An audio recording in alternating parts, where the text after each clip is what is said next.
Warby Parker sells glasses online. Amazon, of course, sells almost everything on its website and mobile app. But now both sell their wares in stores as well. We wondered why. These days, Amazon takes the blame every time a big box retailer goes bust.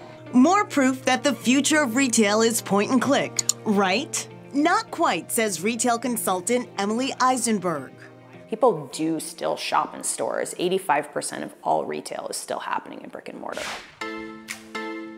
In fact, many formerly online-only companies, including Amazon, have stepped into the physical world. The strategy behind online retailers opening in-store experiences is to create more of an omni-channel moment. When you shop an online retailer, you don't know what the touch and the feel and sort of the quality of the product is. A prime example, Warby Parker, which started out selling eyeglasses on its website.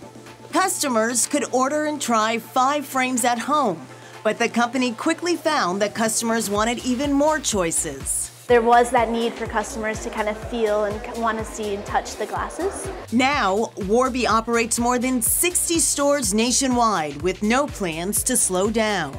It's a great experience in the store to be able to talk to one of our advisors and style you and find out what glasses fit according to your prescription. Online companies expanding into brick and mortar are prepared to start small, with pop-ups a popular first move. People always like to talk about how retail is dead, but retail's actually just going on a diet. So retail spaces are starting to become smaller and they're becoming much more thoughtful about how they use their square footage.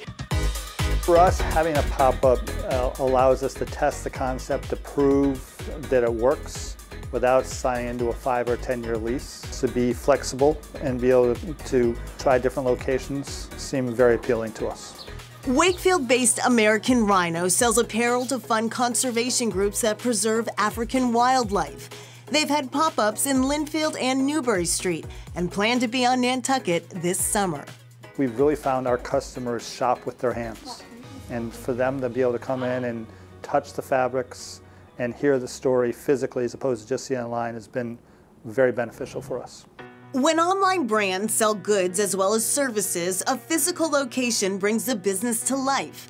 Case in point, women's workwear business MM Le Fleur, which includes a styling service. So it's just a good basic wrap. Even you come in, you're working one-on-one with the stylist, and everything that you arrive to is curated to your profession, your dress code, your size, and just come in, have a glass of wine, treat it like a spa for work clothes. Once online only, MM Le Fleur found that store locations allowed them to create an experience for customers, making the chore of shopping for workwear much more enjoyable. You should feel like you're shopping with your best friend, so it just made sense for us to have that permanent store, have that physical space. And indeed, that experience is what will keep a customer coming back.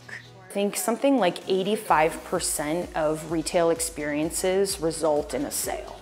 So maybe that small purchase happens in that moment, but I think the idea is that you have this positive association with that brand or with that shop experience, that it becomes something that you want to frequent regularly.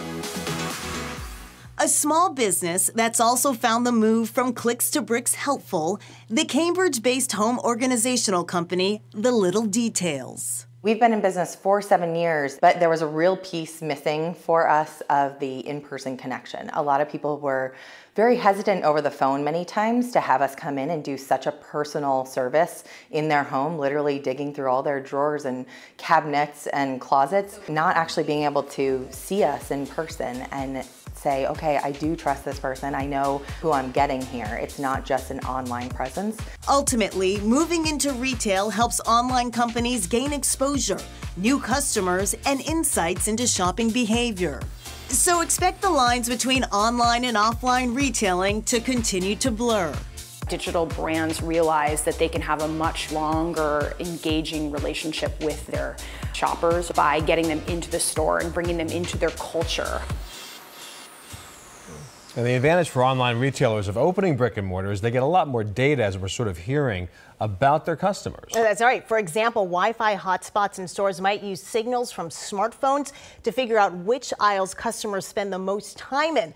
They also place sensors on product shelves to see what items people pick up. And all of this helps the stores organize so you will spend more ultimately. They're going to sense what we're touching and yes, moving around. and make sure touch they're going to make sure. Do that anyway. Tricky. Up next, makeover at the mall.